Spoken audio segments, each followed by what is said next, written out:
And welcome everybody to another edition of the GSMC Football Podcast brought to you by the GSMC Sports Network.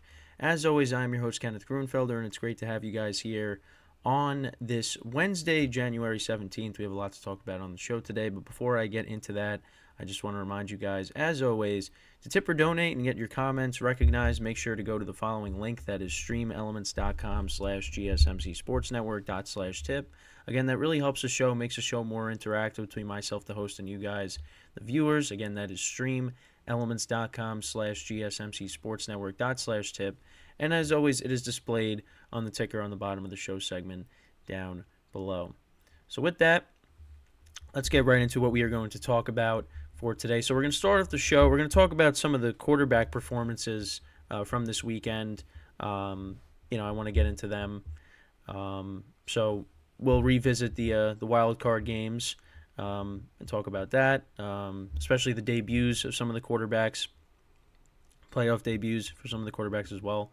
That's really the main topic of that segment. Then in the second part of the show, we'll talk about the power rankings after wild card weekend, so I'll go over those.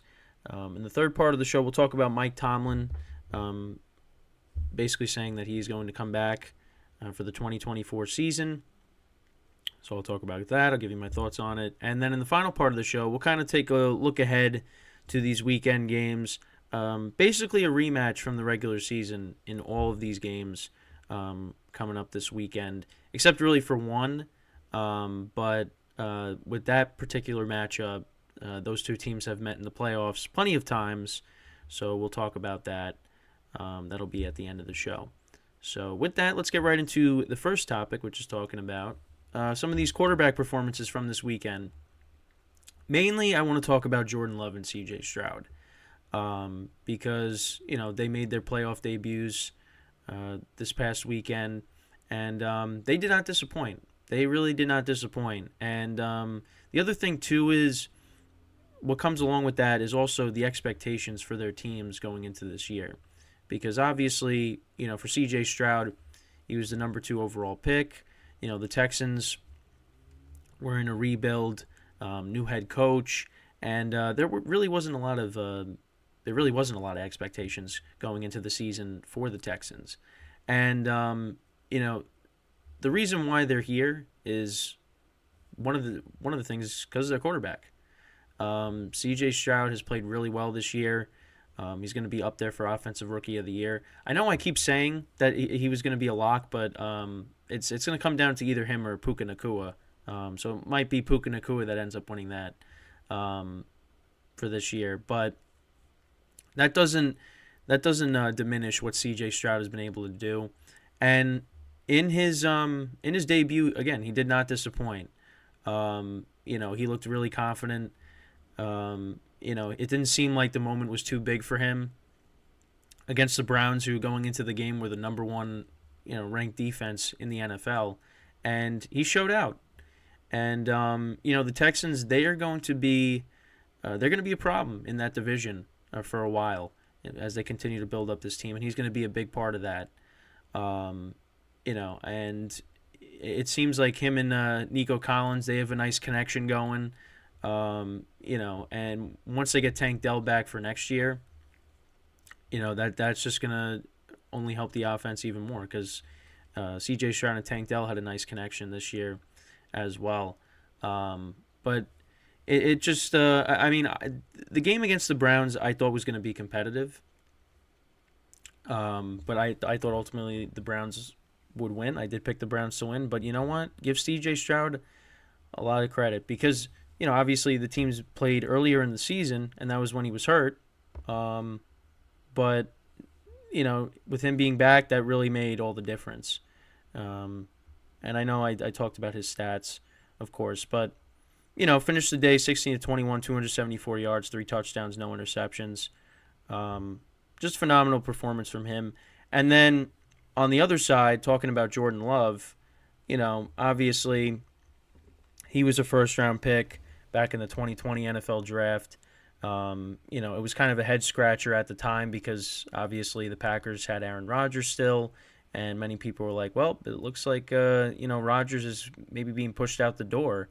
But then Rodgers ended up kind of using that as motivation, and he won back-to-back MVPs. But Jordan Love finally got his shot, and you know, him and C.J. Stroud basically had the same stat line.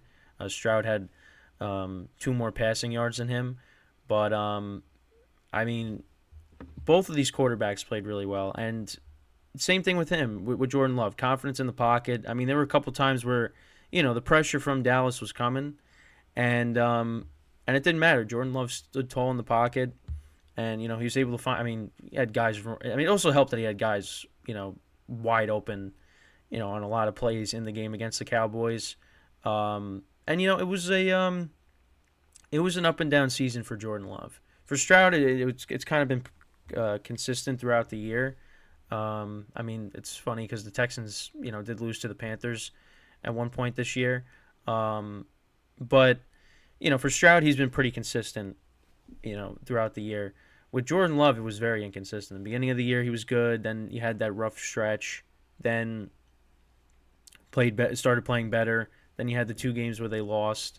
And, they then won their final 3 games. And now they just beat the Cowboys in the play. They destroyed the Cowboys in the playoffs.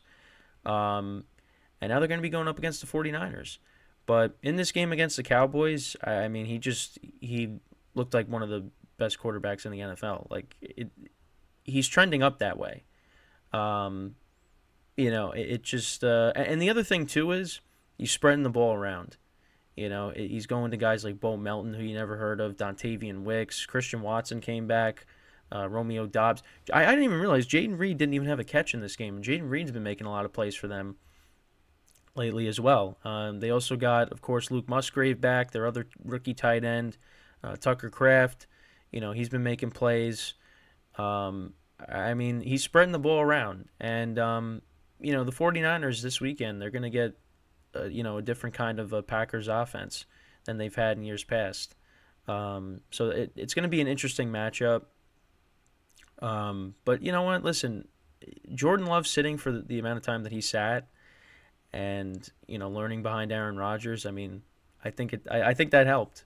And that was kind of what the Jets were hoping to get when they got him in the trade to help out Zach Wilson, but that just really didn't happen because Rodgers ended up getting hurt and Zach Wilson got thrown into the fire immediately. So, Jordan Love sitting behind Aaron Rodgers, it helped. It definitely helped. And there were growing pains, but you know what? He found his footing, and now look where the Packers are. They're in the divisional round. I mean, it was, like I said, up and down season for them. I mean, it looked at 6-6 after beating the Chiefs. You thought this team's definitely on its way to making the playoffs. Then they lost to the Giants, and then Baker Mayfield has that perfect passer rating against them, and then you thought, oh, never mind. Then they won their final 3 games. They get in, and they were the first 7th seed to beat a 2 seed since they expanded the playoffs. So, I mean, good for Jordan Love, good for C.J. Stroud. And listen, again, with all the, the past quarterbacks are retiring, the NFL's in good hands with a lot of these young quarterbacks that we have. Now you're adding Jordan Love and C.J. Stroud to that. We're in good hands for a long time, which is awesome. And then some of the other quarterback performances, those are the main 2 I wanted to talk about just because they were their debuts. But Baker Mayfield obviously was another one. Now, the Cowboys were leaving guys wide open. The Eagles just couldn't tackle. Baker Mayfield, 337 yards, 3 touchdowns, no interceptions. Listen, he was kind of left out to dry. The Browns trade him to the Panthers, and, he doesn't really perform well there. Panthers get rid of him. The Rams pick him up, and then he has that, game against the Raiders where he has that game-winning drive, and, he literally just got picked up, but he had to start. And he played okay with the Rams, and then the Bucs gave him a shot. After the Tom Brady era, and he played really well this year, and he played well in this playoff game against the Eagles.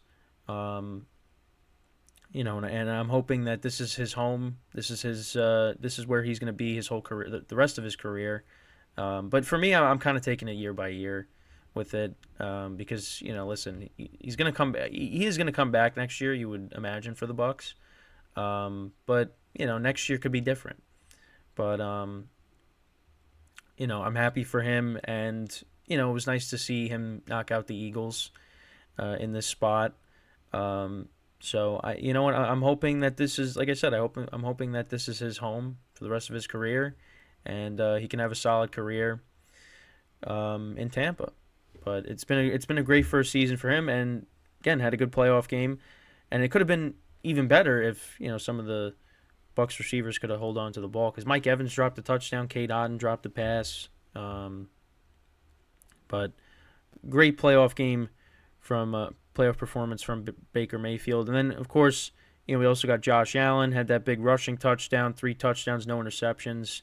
Now we'll see what he does against the Chiefs this upcoming weekend. But, the 50-yard touchdown, that was a big play in the game. When Josh Allen is not turning the ball over, you see what he can do. He's one of the best quarterbacks in the NFL. And now he'll be going up against probably the best quarterback in the NFL. Not this year, but overall, Patrick Mahomes. So, that was another good performance, of course, against the Steelers. And then you had the 2 quarterbacks in the Rams-Lions game. Jared Goff had a solid performance, 277 yards, 1 touchdown, no interceptions. Matthew Stafford had 367 for 2 touchdowns and no picks as well. That was an even game. But the Lions ultimately won that game. The Lions ultimately won that game by 1 point. But both quarterbacks played well there. Even for Dak Prescott, he threw for over 400 yards, but that was all when the game was pretty much over. What were his stats when it was 48-16? So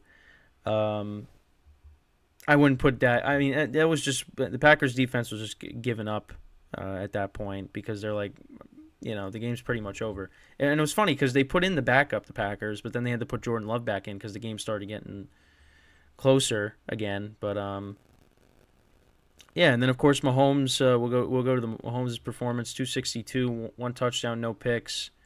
That's in that weather. He still played well. The Chiefs, we expected them to win that game. So, but again, the main quarterback performances I wanted to talk about was obviously Jordan Love and C.J. Stroud. But those are some of the other performances as well that we already talked about, but just wanted to bring them up. But yeah, we'll see what some of these guys do in their encore performance this weekend. So, with that, we are going to take our first break of the show, and then when we come back, I'll go through the power rankings that were released this week after the wild card round, and I'll give you my thoughts on those. So, with that being said, stick around, and we'll be right back here on the GSMC Football Podcast.